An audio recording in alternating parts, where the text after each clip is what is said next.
네, 안녕하세요. 집스커버리 잭도입니다.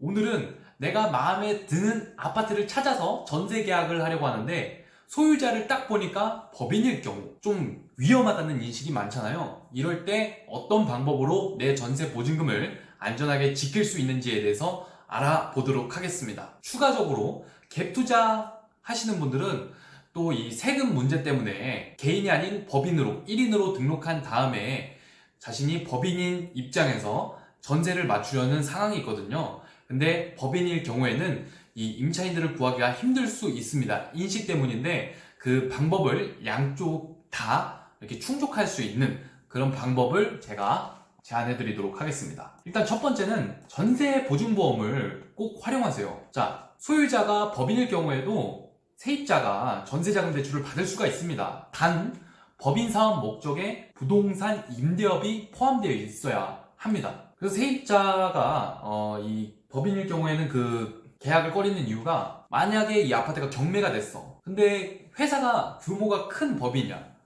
근데 이 사람들이 법인세를 막 안 냈습니다. 그러면 아파트 경매를 팔아서 붙여서 나온 돈에서 먼저 최우선적으로 세입자한테 주는 게 아니라 이 법인세는 국세이기 때문에 국세를 뺀 나머지를 세입자에게 줍니다.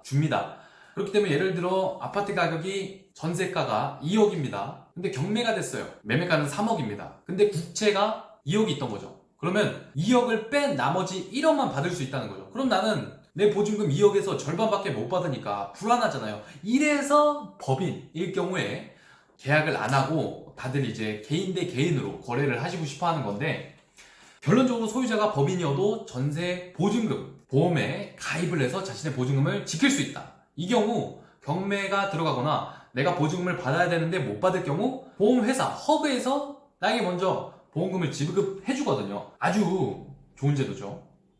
그리고 이때 임대인은 어떻게 해야 되겠습니까? 임차인이 내가 전세였는데 굳이 보험을 들어야 돼? 이 보험비도 좀 비싸네. 한 달에 1, 2만 원씩이긴 하지만 좀 비싼데? 이렇게 얘기를 한다면 임대인은 제가 일부 부담해 드리겠습니다. 이런 센스도 좀 필요하지 않나 싶네요.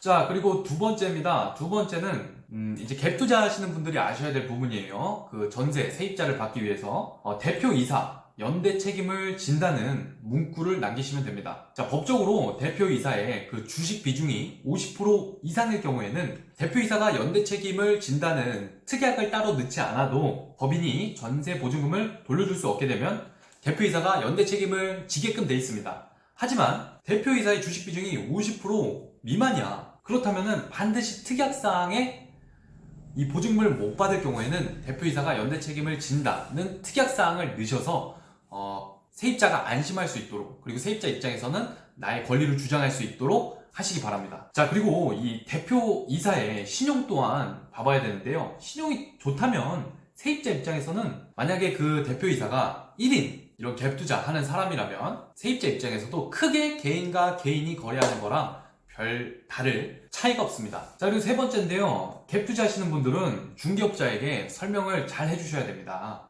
법인 사업자긴 하지만 그 1인 세금 문제 때문에 1인 법인으로 냈을 경우에는 사실상 1인 법인이기 때문에 혹시 경매에 넘어가더라도 직원의 월급이 우선 배당되는 경우가 없고 개인과 계약하는 것이 동일하다는 점을 이 계약 당사자가 아닌 중개업자에도 미리 말씀을 해주시면 참 좋습니다. 왜? 중개업자들도 이거 모르는 사람 많거든요.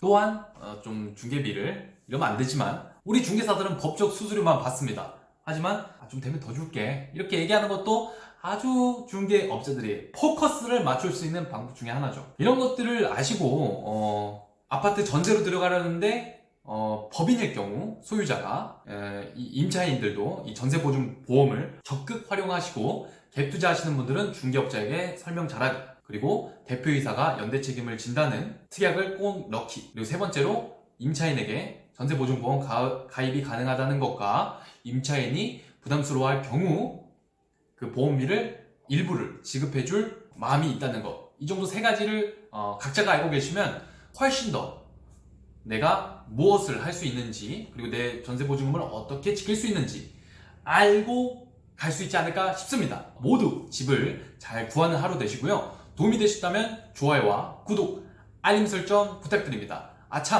참고하셔야 될 것은 이 법인이 1인 법인이라면 상관이 없지만 좀 규모가 있는 법인이라면 아무래도 문제가 될 수 있죠. 경매가 되었을 때 직원들 월급을 그 경매 대금에서 먼저 주고 남은 금액을 여러분들 임차인에게 준다던가, 아니면은 법인세를 막 엄청 밀렸어요. 그 법인세를 빼고 나머지 대금을 여러분들에게 준다면 전세보증금 피해를 입을 수 있습니다. 이것을 명심하시고 집을 구하시기 바랍니다. 감사합니다.